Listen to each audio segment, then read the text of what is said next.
Primera carta de Juan, capítulo 2, versículos 18 y 19. ¿Lo tenemos? Vamos a leer la palabra de Dios, como siempre lo hacemos, con mucha reverencia, en el nombre del Padre, del Hijo y de su Espíritu Santo. Amén.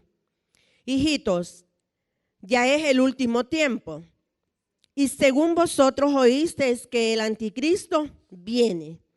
Así ahora han surgido muchos anticristos.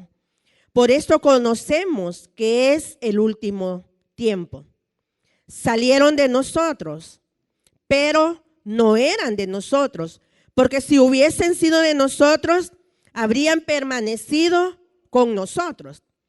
Pero salieron para que se manifestase que no todos son de nosotros. Amado Señor, Dios y Padre nuestro, gracias Señor una vez más, porque nos da el privilegio, un martes más, de poder reunirnos, Señor, una noche más acá en su casa. Gracias Señor por todo lo que hemos recibido este día, por la salvación tan grande.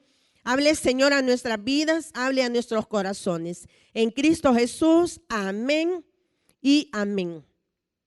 Recordemos, ¿verdad?, de que hemos venido viendo a través de lo que estamos llevando, ¿verdad?, que Dios nos ha dado el privilegio de pararnos acá para desarrollar esta carta de Juan, el pastor Eric, pastor Jaime y mi persona.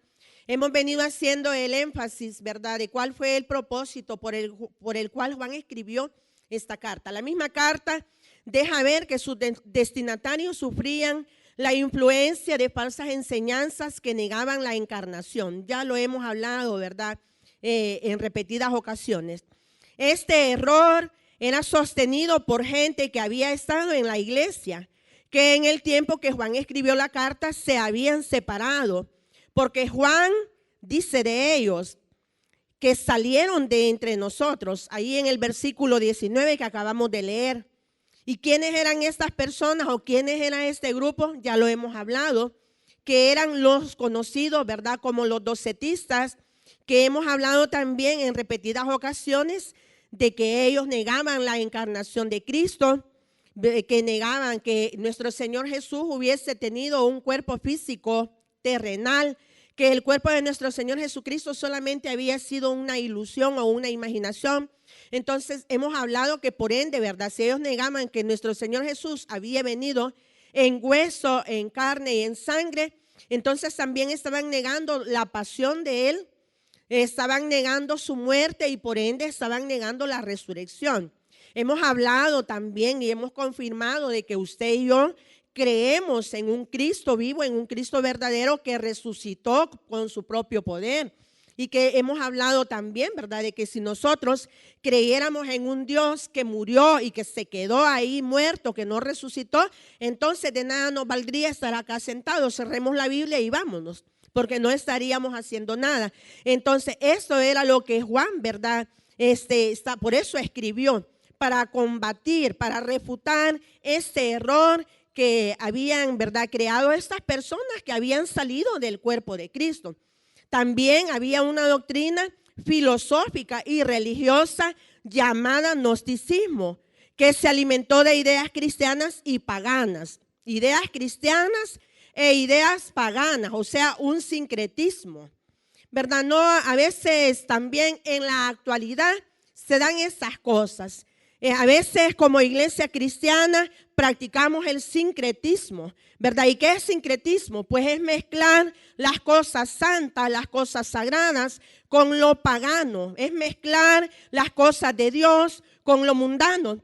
Y fíjese de que no solamente en este tiempo, vámonos a Éxodo capítulo 32 y vamos a ver qué sucedió allá en Éxodo, ¿verdad? No era solamente en el tiempo de Juan que estaba sucediendo esto, sino que esto pues que quizás en toda la historia se ha dado, se ha repetido esta práctica de parte del pueblo de Dios, de parte de la iglesia de nuestro Señor Jesucristo.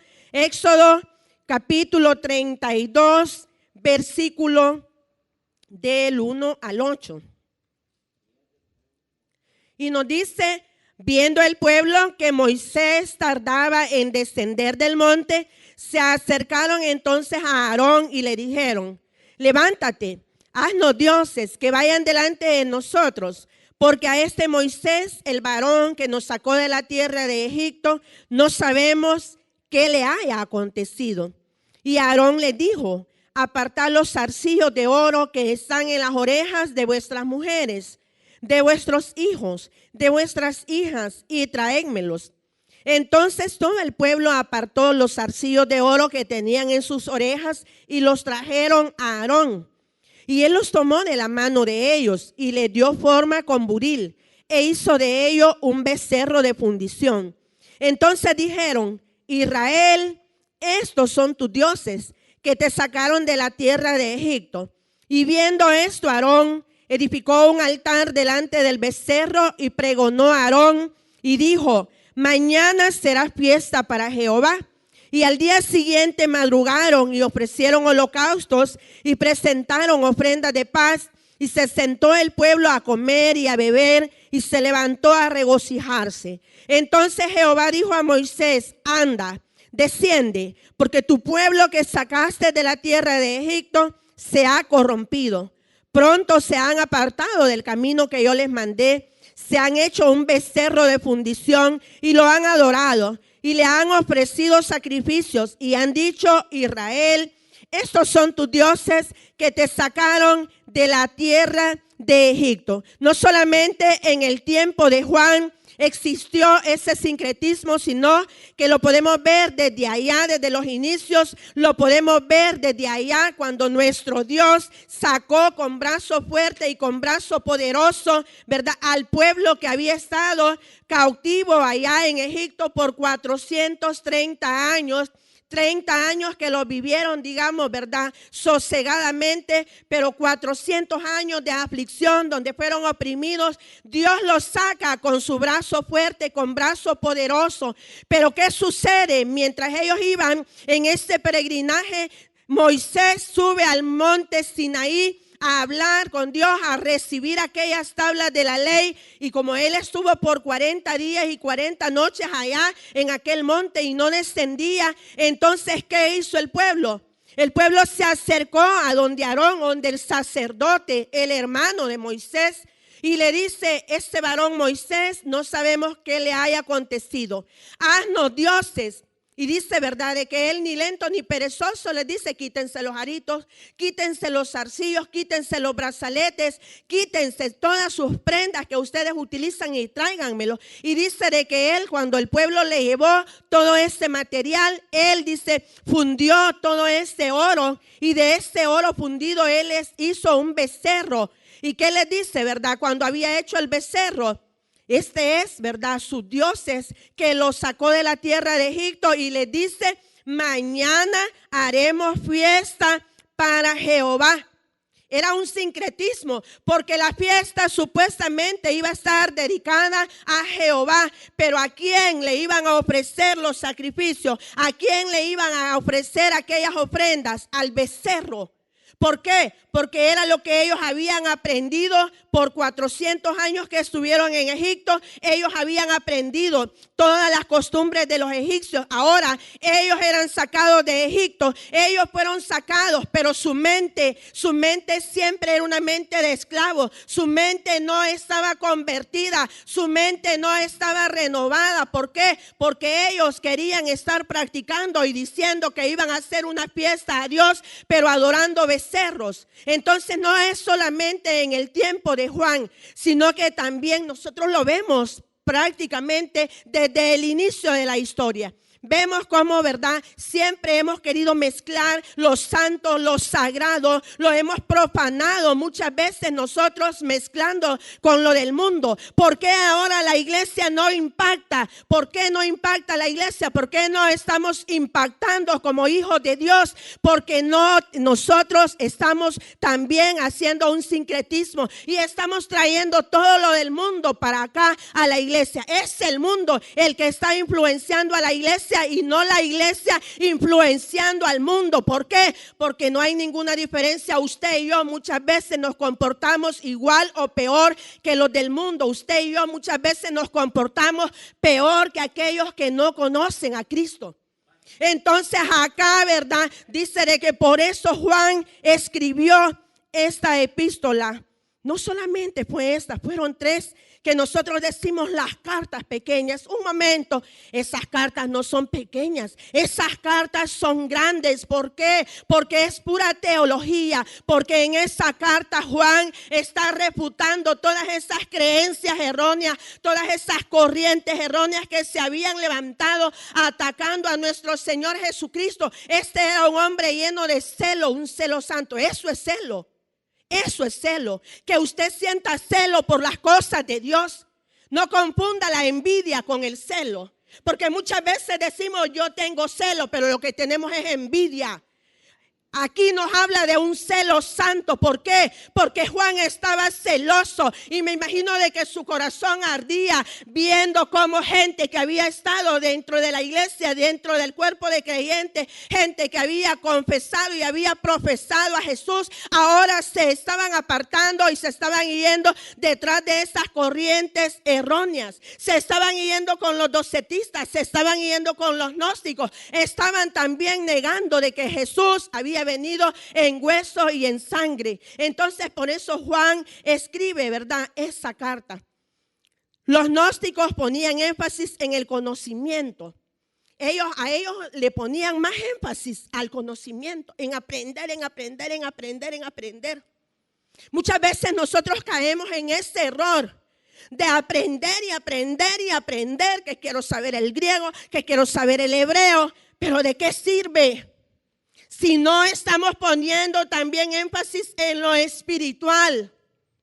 Cuando yo fui a estudiar un año al Sembrador, nos decía el pastor José de la Paz Palacios, acá en este seminario no todo es teoría. Acá 50% a la teoría y 50% al espíritu. Acá es integral, acá todo es nivelado. ¿Por qué? Estas personas le ponían más énfasis al conocimiento, a llenar su cabeza de conocimiento, a convertir sus pensamientos prácticamente en una biblioteca andante. Pero ¿qué estaban haciendo? Estaban negando una gran verdad. Se estaban oponiendo a nuestro Señor Jesucristo al verdad aseverar de que Jesús, su cuerpo solo había sido una imaginación. Entonces ellos le ponían más énfasis al conocimiento e imaginaron una forma de salvación conocida únicamente por los iniciados. Por ejemplo, ahora en la actualidad hay muchas sectas, hay muchas corrientes que sostienen que si usted no pertenece a ellos, usted no es salvo. Por ejemplo, los testigos de Jehová. Si usted no es testigo de Jehová, usted está perdido, usted está condenado. Ellos dicen de que solamente ellos van a estar con Jehová. Ellos también aseguran de que ellos son los 144,000 que nos habla Apocalipsis. Eso aseguran ellos, ¿verdad? Y a veces nosotros de verdad. Ustedes son los 144,000 y no me dan chancecito a mí. Yo quiero ser de esos también. No, hermanos, si no son ellos. Los 144,000 que nos habla Apocalipsis claramente dice de que son 12,000 de cada una de las 12 tribus. Multiplique usted 12 por 12,000 y le da 144,000. Pero ¿qué sucede? Como a veces nosotros somos algo haragancitos para leer la palabra de Dios, entonces llegan ellos y ligero nos lavan el cerebro, ligero nos dan garabato y a los días allá andamos con el ataché. Allá andamos tocando, ¿verdad? ¿Quién es? La hermana Silvia. Aquí le ando ofreciendo el atalaya y el despertar. Bueno, hermana Silvia, usted que no era bautista, que no salías a evangelizar. No, es que fíjese que un día me visitaron los testigos de Jehová y me enseñaron que ellos son los 144,000. Entonces yo quiero ser parte de ellos y ahora ya me les agregué.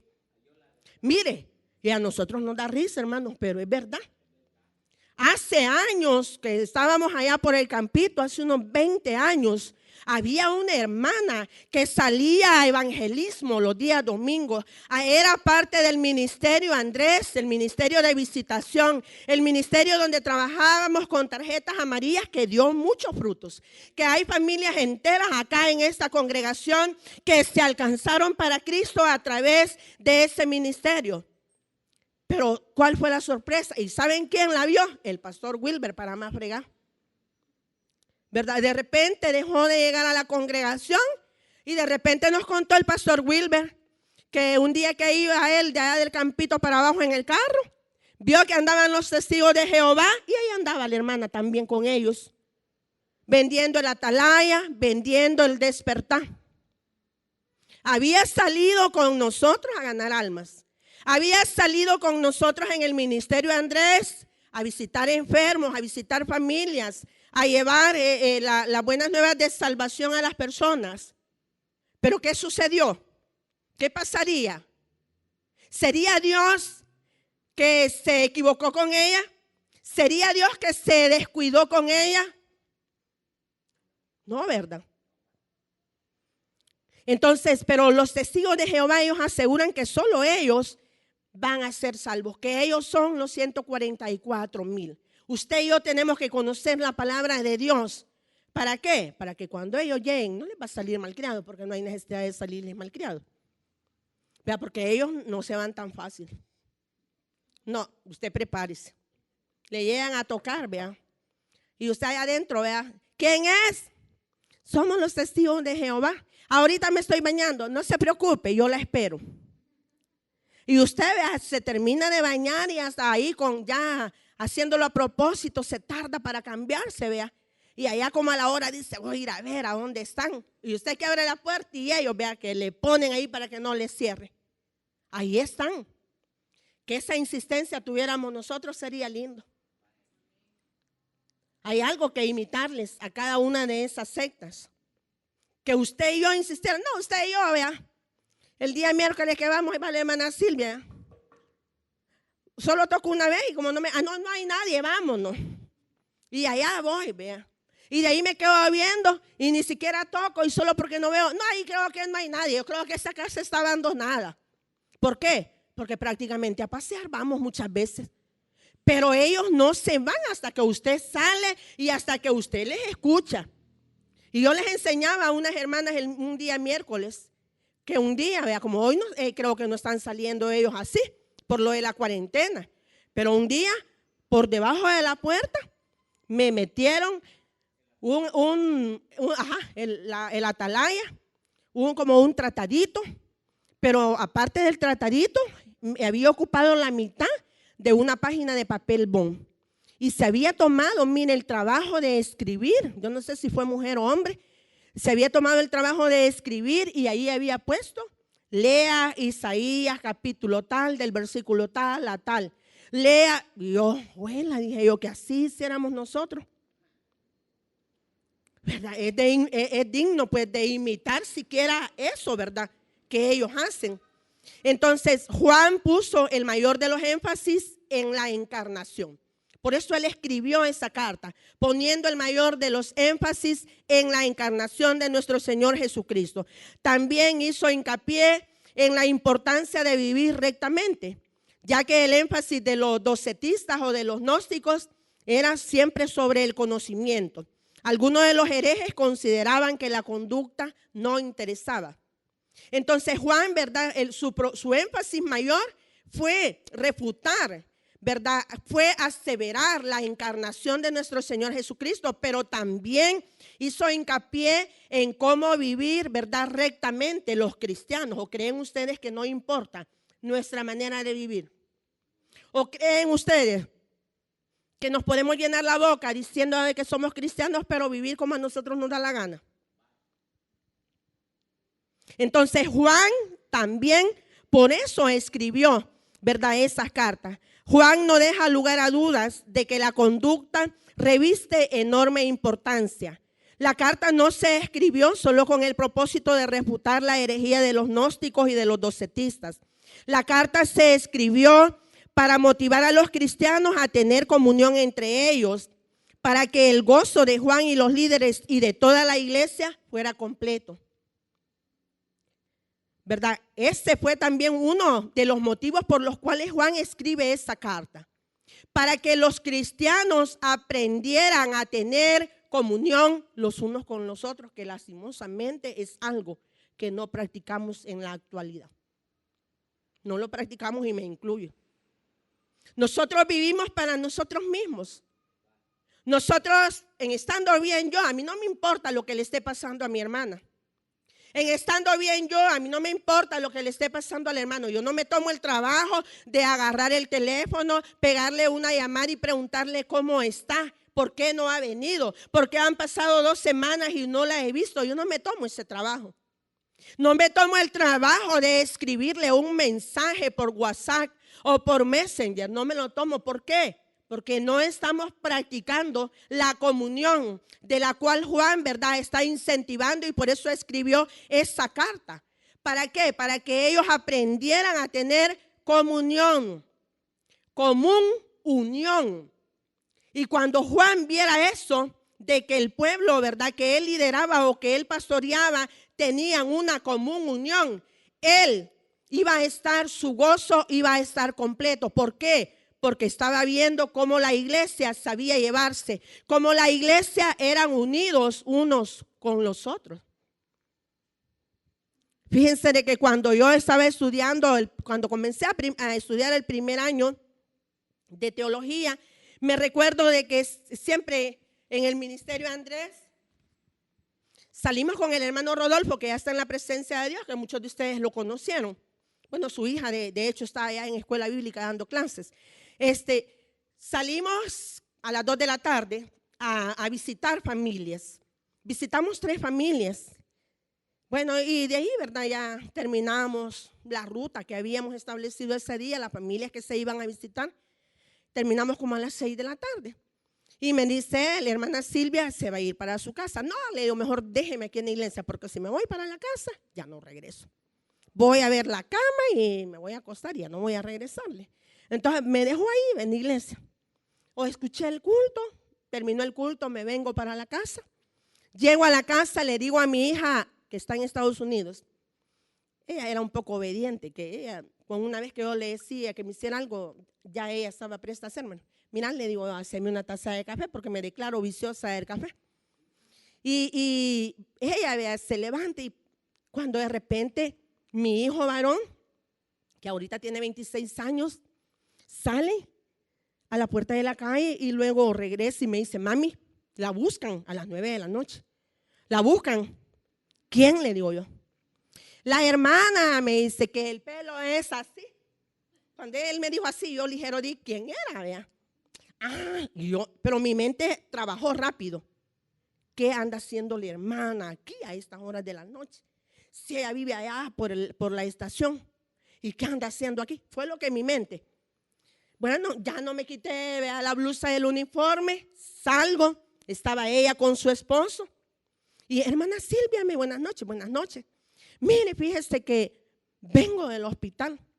Fíjese que ahora me dieron a mi hijo, me le dieron el alta allá en el Bloom, porque a él le había dado tifoidea.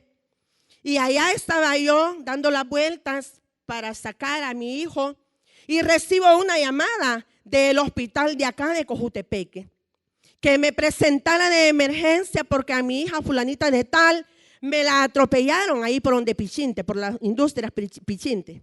Ella estudiaba en el Walter y quizás se venía a pie desde allá y ahí la atropellaron. Y yo, en mi mente, escuchándola, pero como yo soy bien santa, ¿va? Tengo una mente tan santa, hermano, que no se imaginan. Yo escuchándola, pero mi mente va. ¿Y por qué ha venido desde allá hasta aquí? Y solo para venirme a contar eso. Y fíjese, hermana, de que vengo con fulanito de tal a dejarlo a la casa para irme para el hospital. Pero cuando llego, hallo a mi otra niña ardiendo en fiebre. Y según dicen, también es tifoidea. Pero ¿y por qué me ha venido a contar todo esto? Yo en mi mente. Y al final, ¿verdad? Me dice, mira, hermana, Yo me tengo que ir para la casa a cuidar a mi niño que me le han dado el alta, a ver cómo sigue la fulanita, pero yo necesito a alguien que se quede con la otra niña en el hospital. Ya era una señorita, tenía como 15 años. Y él no se puede quedar porque es hombre. Y tiene que ser una mujer porque se tiene que estar limpiando cuando llegan a sus necesidades porque no se puede levantar, hay que estarle poniendo el pato. Y cuando salimos del hospital, cuando nos dijeron eso, oramos con mi esposo para pedirle a Dios dirección, que a quién podíamos acudir. Y el Señor nos mostró que a ustedes. Miren, como les dije hace un momento, vea, como yo soy tan santa y tan ungida y que solo en la presencia de Dios vivo, yo dije, sí. No, mentiras. Yo iba a decir no, porque tenía una excusa de que había salido desde las 2 de la tarde con el hermano Rodolfo y el hermano Mario que vive allá por las piscinas. Habíamos andado visitando hermanos y me había quedado al culto, entonces yo me sentía cansada. Entonces yo en mi mente dije, le voy a decir que no. Esa era la respuesta que yo tenía, decirle de que no. Pero en ese momento en que yo pensé decirle no, yo estaba estudiando apenas el primer ciclo de teología. Vino algo a mis pensamientos que me dijo, para esto estás estudiando. No es para que te llenes de conocimiento, sino es para que lo pongas en práctica con tus hermanos. Entonces ya no dije no. El no se convirtió en sí. Sí, hermana, espéreme. Solo me voy a ir a quitar esta blusa y me voy a poner otra y usted se regresa conmigo porque usted sabe a dónde dejaba a su niña, en qué cuarto está. Pues ahí estuve por 2 noches cuidando a esa chica porque le oré al Señor y Dios me escuchó, que yo no quería desvelarme el día viernes porque el día sábado yo tenía parcial y tenía que estudiar y no podía ir desvelada. Entonces Dios se glorificó. Porque cabal el día viernes en la mañana que la doctora llegó a revisarla, ya no había necesidad de operar a la joven. Y le dieron el alta. Entonces, pero nos hace falta mucho. Y les digo, yo me incluyo. Porque yo en mi carne, yo le iba a decir que no. Sí, porque Dios me habló y me dijo que para eso estaba estudiando. Para ponerlo en práctica con los demás, no para llenarme de conocimiento. Entonces, por eso, ¿verdad? Juan también fue uno de los propósitos de escribir esta carta, para que los hermanos aprendieran a vivir en común unión. ¿Se considera usted estar viviendo en común unión con sus hermanos? ¿Sería capaz usted de que si alguien le habla a medianoche, hermana, venga a orar por mí, o hermano, venga a orar por mí, va usted? ¿Es capaz usted que cuando vea a alguien con necesidad, se va a meter la mano a su bolsa, va a sacar su cartera y va a compartir algo? ¿O solo le va a decir, vete y voy a orar por ti, teniendo cómo ayudarle? Pues con ese propósito Juan escribe esa carta. También la escribió para que estuvieran seguros que se habían creído en el nombre de Jesús, el Hijo de Dios, tenían vida eterna. Ahí en la primera carta de Juan, en el capítulo 5, versículo 13. La epístola está dirigida a crear en los lectores un estado de seguridad y verdadero conocimiento de lo que es la fe. En esta epístola, Juan señala 3 marcas de un verdadero conocimiento y comunión con Dios. Estas marcas son: 1, la honradez en la vida; 2, el amor fraternal, lo que acabamos de estar hablando; y 3, fe en Jesús como Dios encarnado. Como cristianos debemos de aprender a caminar en honradez. No va a ser fácil, porque muchas veces se nos van a presentar ofertas y tal vez estamos pasando una gran necesidad y decimos, no, esto viene de Dios porque Él sabe que yo estoy pasando esta necesidad, entonces voy a aceptar esta oferta. Pero no, muchas veces eso no viene de Dios. Muchas veces eso viene de parte del otro para ver cómo nos hace caer y de esa manera blasfemar, de esa manera pisotear el nombre de nuestro Señor Jesucristo. ¿Será que nosotros practicamos una vida de honradez? ¿Será que si tiene tienda, que si tiene negocio, da 16 onzas, que es la libra? ¿Será que vende a un precio justo? ¿O va queriendo ganar el doble o el triple y no le importa a usted estarse comiendo a su prójimo? Para eso escribe él, para que aprendieran también a vivir una vida en honradez. Lastimosamente a veces, acá dentro de la misma congregación, uno se lleva grandes chascos, ¿verdad? Pero para eso también escribió. En esa carta hay dos grandes pensamientos. Dos pensamientos dominan toda la epístola. Lo primero es, Dios es luz, en el capítulo 1, versículo 5. Y lo segundo es, Dios es amor, en el capítulo 4, versículo 8 y versículo 16. La epístola no contiene severas amonestaciones, todo lo contrario. El remitente se dirige a sus lectores con paternal afán y tierna preocupación y le llama hijitos amados. Hijitos, nadie os engañe. Hijitos, guardaos de los ídolos. Podemos ver el amor paternal, la preocupación de un verdadero líder, la preocupación de un verdadero pastor que está preocupado, ¿verdad?, por el bienestar espiritual de sus ovejas. Y les advierte de que tengan cuidado de los ídolos. Le llama hijitos. También vamos ya al versículo 18. Dice, hijitos, ya es el último tiempo. Hijitos, ya es el último tiempo. Juan vivía en constante expectación del regreso de Jesús, considerando su tiempo como el último tiempo. Por eso él escribe, hijitos, ya es el último tiempo. Nosotros deberíamos de vivir considerando que podríamos estar viviendo el tiempo del regreso de nuestro Señor Jesucristo, más viendo la naturaleza de nuestro tiempo y lo que nuestro Señor nos advierte en su palabra, cómo sería el carácter de los hombres en los últimos tiempos. Usted y yo, cada día deberíamos de considerar que quizás ese día sea el día en que va a regresar nuestro Señor Jesucristo. Cada momento que vivimos deberíamos de considerar que es posible que estemos viviendo los últimos tiempos. ¿No se ha puesto a pensar usted? El COVID, ya hay otra nueva variante de COVID. Allá abajo, nada menos en La Palma, hemos tenido una hermana que ha pasado 22 días con COVID. Y me dice, ahora hermana, yo no podía respirar. La nariz me ardía, sentía como que tenía fuego en la nariz. Hay una nueva variante. Personas siguen falleciendo por el COVID. La viruela del mono, ya hay un caso ahí nomás en Costa Rica, ya hay un caso ahí nomás en Panamá. Ya la OMS, ya, ¿verdad?, puso en alerta mundial, porque ya se expandió esa enfermedad y qué horrible se ve. Aparte de la fiebre, del dolor de cabeza, del dolor de garganta, del dolor de hueso que manifiesta las personas, qué horrible la piel. Ese llaguerío, ese montón de chibolitas y que al final como que se pudren y se ve la piel como quemada. Peste tras peste, virus tras virus.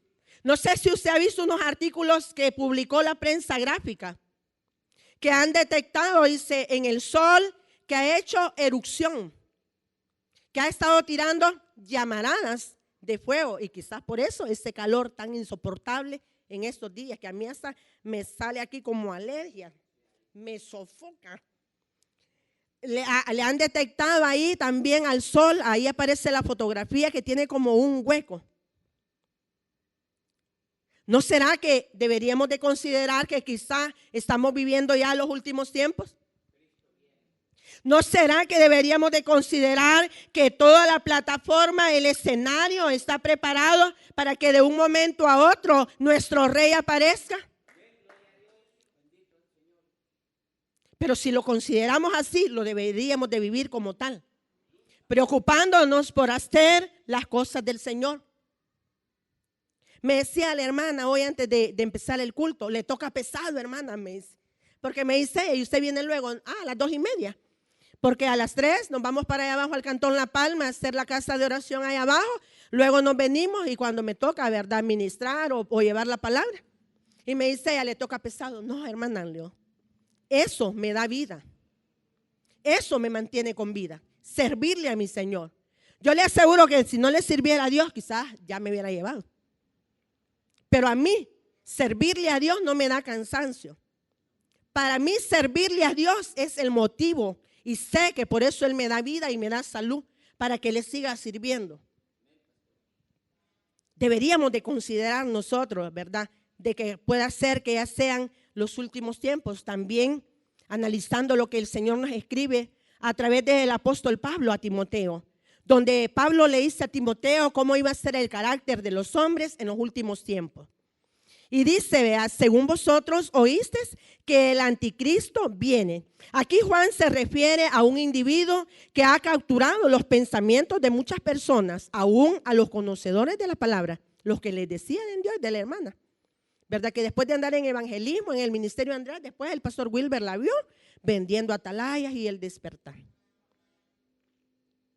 Esta hermana que les digo yo que me llegó a buscar para que le cuidara a su niña 2 noches en el hospital, ganadora de almas también, miembro del ministerio Andrés también, pero después mesiánica se hizo.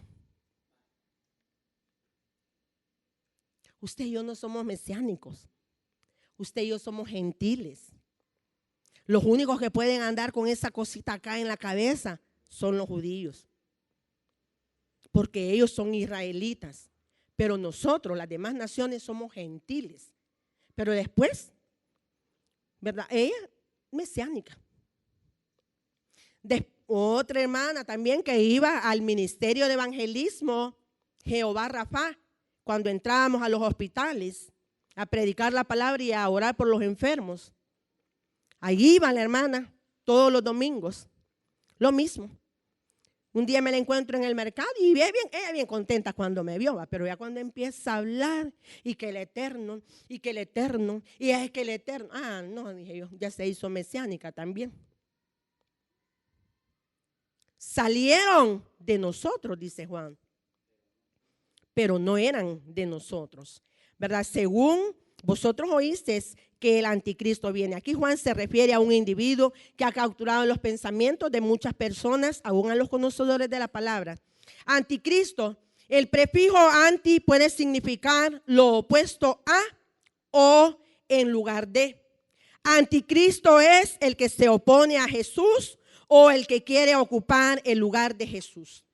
Por ejemplo, allá en el Evangelio de Mateo, dice de que en cierta ocasión Jesús le pregunta a sus discípulos, ¿quién dice la gente que soy yo? Unos dicen que sos Elías, otros dicen que sos aquí, que sos allá, que sos Juan. Y ustedes, a mí no me importa la opinión de los demás, a mí me importa la opinión de ustedes, los que andan conmigo, los de mi equipo de trabajo, esa es la que me importa.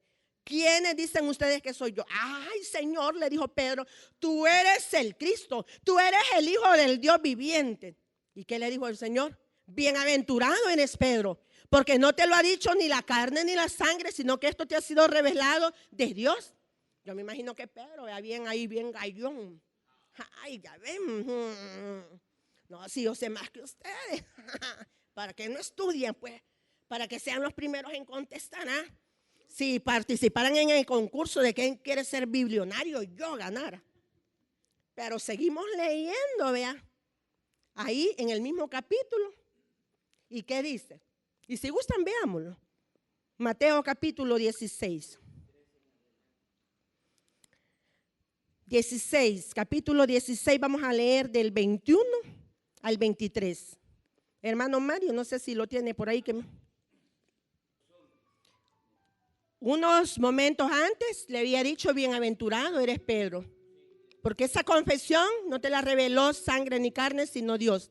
Pero ahora le está diciendo, quítate de mí, quítate de delante de mí, Satanás. ¿Por qué? Porque en ese momento Pedro estaba siendo utilizado por Satanás para oponerse a los planes de Dios en cuanto a la vida de nuestro Señor Jesucristo y en cuanto a la muerte. Entonces por eso el Señor Jesús le dice, quítate de delante de mí, Satanás, me eres tropiezo. ¿Cómo cree usted que se sintió Pedro? Todo achicado, vea. Allá de haber salido, como decimos nosotros, con la cola entre los pies, ¿verdad? Todo achicado. Entonces también ¿verdad? Vemos a Satanás en Isaías 14, versículo 13, donde dice de que él dijo: subiré y pondré y estaré a la misma altura de Dios. Entonces ese es el anticristo, el que se opone a los planes de Dios. Anticristo también es el que quiere estar en el lugar que solamente le corresponde a nuestro Señor Jesucristo. El anticristo será más bien en lugar de, en este momento, en el contexto en que Juan está hablando de el espíritu del anticristo que estaba utilizando a varias personas. Pero el anticristo en sí se va a manifestar en los últimos tiempos. Cuando sea la gran tribulación, ahí se va a manifestar en sí el anticristo. En aquel tiempo en que Juan escribió la carta, era el espíritu del anticristo que utilizaba personas, que utilizaba gobiernos, que utilizaba instituciones, y así lo sigue haciendo en la actualidad. Pero el anticristo en sí se va a manifestar en el tiempo de la tribulación. Después de que la iglesia, después de que usted y yo hayamos sido arrebatados, después de que usted y yo hayamos sido trasladados para estar en la presencia de nuestro Señor Jesucristo, nomás usted y yo nos vamos, entonces ese ser va a aparecer para obrar con toda su fiereza. En aquel momento no solo eran unos pequeños, ¿verdad?, luzazos que se daban, pero aún Juan advierte de eso. Entonces dice de que el anticristo será más bien en lugar de Jesús. Será un individuo que se verá de maravilla, será encantador, prometerá arreglar o solucionar los problemas de todo el mundo. Será un gran estratega. Será un gran estratega. ¿No le parece a ustedes que hay personas gobernando que tienen esa característica? Que le prometen solucionarle la vida al país entero. Así va a ser el anticristo. Va a querer o va a prometer que va a solucionar todo. Será un gran estratega, aparecerá como ángel de luz. Será como un Dios. En el libro de Hechos encontramos a Herodes. Dice de que en cierta ocasión él salió y arengó, o sea, habló ante el pueblo. Y dice de que hablaba tan bonito, tenía tanta elocuencia para hablar, era tan educado, era tan refinado, era tan estratega, que dice de que el pueblo comenzó a gritar: voz de Dios y no de hombres, voz de Dios y no de hombres. Pero ¿qué dice la palabra? Que en el mismo momento murió engusanado. ¿Por qué? Porque no le dio la gloria a Dios. Así será el anticristo. En el tiempo de Juan se vieron unos vislumbres de la esencia del anticristo, de la manera en que él actúa usando personas. En la actualidad vemos nosotros vislumbres del anticristo utilizando personas, utilizando mesías, personas en las cuales países enteros, pueblos enteros están poniendo su confianza en ese ser humano de carne y hueso, creyendo de que ese gobernante les va a arreglar su vida. El único que nos va a arreglar la vida a nosotros se llama nuestro Señor Jesucristo. El único que nos va a traer paz a nosotros, que nos ha traído paz, es nuestro Señor Jesucristo. No es ningún gobernante, no es un hombre de este sistema terrenal. Esos son tipos de anticristo. Y nos vamos a quedar acá. No terminamos de ver el versículo 19. Primero Dios, al pastor Eric le corresponde el otro martes. Entonces creo que él va a seguir del versículo 19 en adelante, porque hay mucho que hablar de este personaje. Hay mucho que hablar o enseñanzas que sacar de esa carta que nos escribió este hombre, que como lo dijimos hace un momento, eran hombres que verdaderamente tenían celo de Dios. Eso es lo que usted y yo debemos de anhelar, celo, no envidia. No envidiar al ministerio del otro. No quererle poner zancadilla. No querer con mi lengua ir a enlodar al otro para sobresalir yo. No, estos hombres lo que sentían era celo. Celo de las cosas santas. Celo de guardar la palabra de Dios tal y como les había sido enseñada por nuestro Señor Jesucristo. Eso era lo que ellos sentían. Eso es lo que usted y yo debemos anhelar. Tener celo para cuidar las cosas del Señor. Vamos a orar en esta hora. Bendito Señor, Dios y Padre nuestro.